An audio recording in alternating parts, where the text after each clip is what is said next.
ବାପା ଯେତେ ଦିନ ପର୍ଯ୍ୟନ୍ତ ବଞ୍ଚିଥିବେ ସେତେ ଦିନ ଯାଏ ଝିଅଟି ତା'ର ବାପ ଘରକୁ ବଡ଼ ଗର୍ବରେ ଆସୁଥିବ।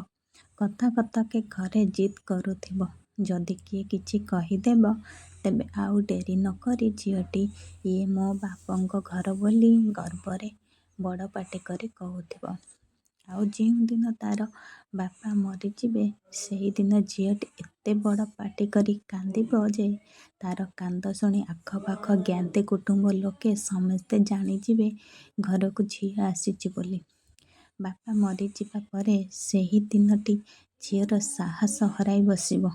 ବାପା ବଞ୍ଚିଥିବା ବେଳେ ଝିଅଟି ନିଜ ଘରେ ଯେମିତି ଜିଦ୍ କରି ଆସୁଥିବ ସେମିତି ଜିଦ୍ ଆଉ ସେ ତା'ର ଭାଇ ଭାଉଜଙ୍କ ପାଖରେ କରିପାରିବନି।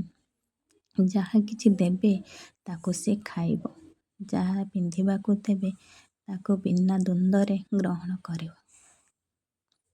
ତା'ର କାରଣ ହେଉଛି ଯେତେ ଦିନ ତା'ର ବାପା ବଞ୍ଚିଥିଲେ ସେହି ଘରେ ତା'ର ରାଜୁତ ଚାଲୁଥିଲା ବୋଲି ସେ ଭଲ କରି ଜାଣିଥିଲା। ଝିଅଟି ଆଖିରେ ତା'ର ବାପା ହରାଇଛି